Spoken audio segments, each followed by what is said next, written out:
Welcome back to the deep dive. Today, we're taking a scalpel to one of the most widely discussed personality structures out there, Right. narcissism. Online, that word is everywhere. It's usually caught up in, relationship drama, a lot of moral judgment. Right. But our mission today is different. We're stepping back from all the anecdotes and we're going straight to the scientific blueprints. We're looking at narcissism not as some kind of moral failing, but as a structural and, an adaptive personality profile. We're looking at the hardware. And that's absolutely essential. We're focusing on narcissism as a complex psychological construct. I mean, it's inherently linked to really stable personality traits and these fundamental motivational systems. So the why. The why, exactly. Yeah. We want to understand the evolutionary pressures and the underlying biology that produce and sustain this profile in the population. Okay, so our sources for this are coming from modern personality science. We're talking trait theory, evolutionary psychology, self-regulation models, and of course, the big work by W. Keith Campbell. And right off the bat, the research is really clear that we have to distinguish between two primary types. Okay. First, you've got grandiose narcissism. These are the individuals defined by their, bold confidence, high self-esteem, extroversion, but also significant levels of antagonism. So these are the charming, ambitious people, the ones who command a room, even if they sort of walk over a few people to get there. Precisely. They can be highly functional, Yep. especially in high-stakes environments, at least for a while. And the other type. Then you have vulnerable narcissism. This group is very different, characterized by deep insecurity, shyness, often struggling with anxiety, depression. So where does the narcissism come in? It comes out through this fragile sense of entitlement, a belief that the world owes them recognition that they just haven't received, and it's linked to very high neuroticism. Got it. So you have the overconfident bully and then the perpetually slighted, secretly insecure person. But the common thread is that intense focus on the self. That's the core. All right, let's just dive right into the big paradox then. If these traits, especially the antagonism and the chaos they cause in relationships, if they're so bad for long-term cooperation, why does nature keep them around? Why hasn't evolution just filtered them out? Yeah, that's kind of the million-dollar question in evolutionary psychology. The theory is that personality traits evolve to solve specific survival or reproductive challenges. And for narcissism, the answer is... The answer seems to be that narcissism is remarkably good for one specific thing: short-term mating and immediate social gain. So it's a strategy that's optimized for the first date, not the marriage. Exactly. A narcissist has the perfect toolkit for that initial stage: the boldness, the charisma, the low agreeableness to win in competitive scenarios right away. They project this overwhelming confidence and fitness, which are huge attractors. And they hook you fast. They hook you fast. They secure resources or a partner much faster than someone who's more cooperative or cautious. But that strategy, even if it works for them in the short term, it sounds incredibly costly to any group they're a part of. If they're always taking more than they give, isn't that just completely unsustainable? Oh, it creates a tremendous cost. A great way to look at it is through the lens of the tragedy of the commons. Explain that. Well, think of a shared resource: a public field, a community's goodwill, or even the emotional energy of a romantic partner. The narcissist is the one who benefits massively from exploiting that resource first and hardest. They graze their extra sheep, so to speak. They graze their extra sheep, they demand all the validation, they soak up all the attention, and they often get really quick success doing it. But in the process, they're destroying the field for everyone else, leaving nothing for the more cooperative members. That's the tragedy. And the key implication here is that this strategy demands constant turnover. They have to keep moving because they have to abandon the resource, the partner, the job, the friend group, as soon as it's depleted or when any kind of long-term accountability starts to kick in. They're always searching for new commons to exploit. It's a boom and bust cycle they just inflict on everyone around them. Exactly. And if they're always moving, always chasing that next opportunity, that next high, it must be driven by some incredibly powerful internal hardware. It sounds exhausting. What's the engine driving that relentless pursuit? So now we're looking at the core motivational difference. Yeah. And it's governed by something called the behavioral approach system, or BS. BS. Right. It's the neurological system that regulates our drive toward rewards, toward status, positive outcomes. Narcissism aligns almost perfectly with a highly active BAS. Yeah. They are wired for go. So if someone with a low BAS might see a risk and think about failure, the high BAS narcissist is just laser focused on the potential reward. That's the difference in the wiring. They're energized, they're optimistic, and they often have genuinely inflated views of their own abilities because their hardware is just filtering for success cues, not for danger or caution. And there's a neurochemical side to Oh, this. absolutely. This entire pursuit of status and ego boosts is tied to the release of dopamine. Hmm. And it's important to remember, dopamine isn't just the pleasure chemical, it's the seeking chemical. Ah, so it drives the hunt. It drives the hunt, and that Yeah. creates this powerful feedback loop. Seek status, get a dopamine hit, which then reinforces the need to seek more status. That loop, it brings up a really crucial point about how they see other people. If their wiring is purely about approach and reward extraction, then people stop being, people. They become tools. Or objects. Right. We become, like the metaphor goes, vending machines for their self-esteem or their validation. That is the functional consequence of that self-regulation strategy.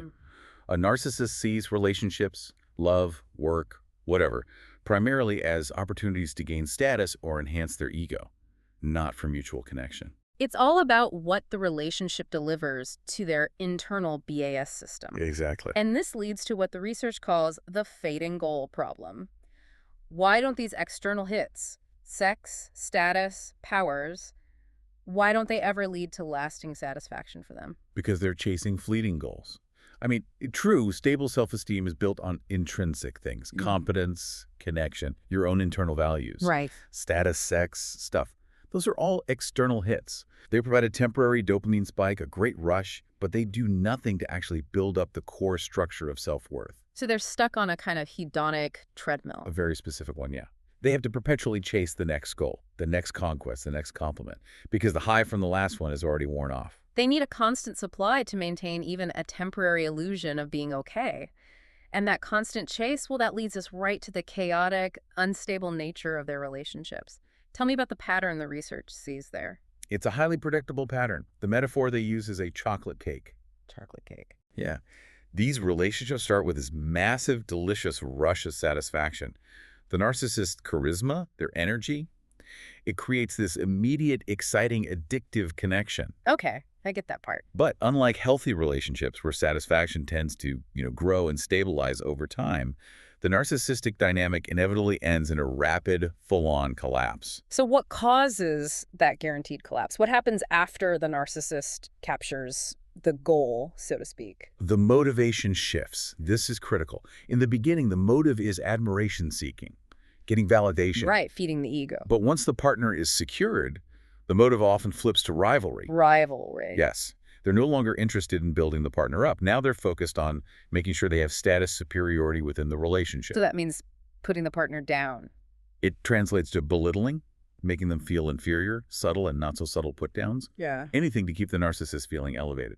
That shift from idealizing someone to devaluing them almost instantly, it speaks to a really profound internal instability. It seems like they can't hold a stable, complex view of a person. That instability is a defining feature, and it relates to a difficulty with what you could call emotional constancy. For a narcissist driven by approach goals, if a person stops delivering the reward, they very quickly become an obstacle or just irrelevant. And that triggers, what, a huge negative reaction? An intense negative valuation, yeah. This is why you see such volatile mood shifts, and it's why the negative after effect for the partner is so massive. They're often left questioning their own reality because the relationship never had a stable baseline. This all brings us back to the core point for anyone listening, really. If that internal engine is wired purely for ego enhancement through this BA system, then trying to appeal to their empathy or change them based on shared values, it has a very low probability of success. Extremely low. You're trying to engage a piece of hardware that just isn't there, or it's wired completely differently. Precisely. Their fundamental motivational structure operates on a different OS.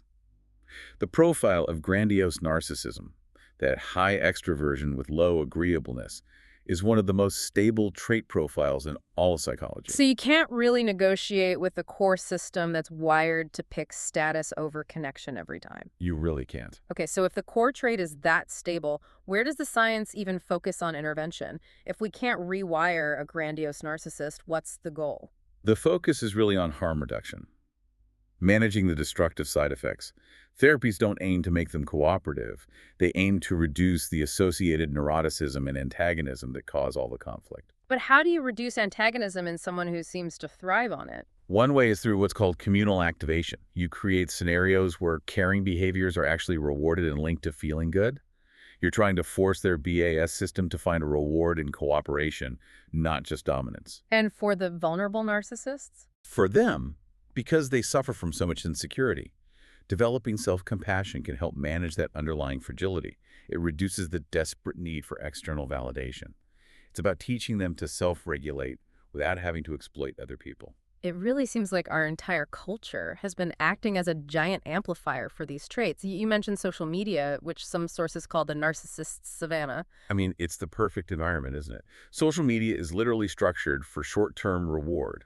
Likes, hearts, views. It's all about positive reinforcement loops. It rewards the performance of success, not actual success. It rewards performative self-enhancement. Exactly.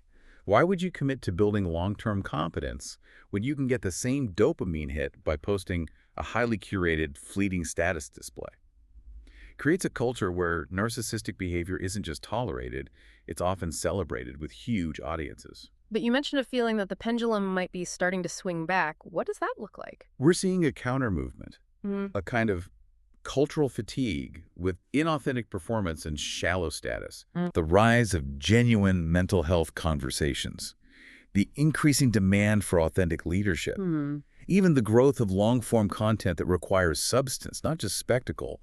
It all suggests a slow recalibration. People are starting to value the real thing again. They're valuing genuine connection and vulnerability, I think, precisely because we've seen the long-term destructive costs of narcissistic dominance. Which leaves us with a final and I think a really provocative thought. We've analyzed the hardware, the dopamine engine, the evolutionary strategy. The crucial choice for you, the listener, and for us as a society is whether we continue to fund and reward systems in business, in politics, on social media that are perfectly engineered to favor that narcissistic dominance. Right. Or if we commit instead to building systems that reward true cooperation, long-term communal health, and the difficult, steady work of building stable internal self-worth. That choice, really, more than any individual personality profile, is what's going to dictate the health of our shared future.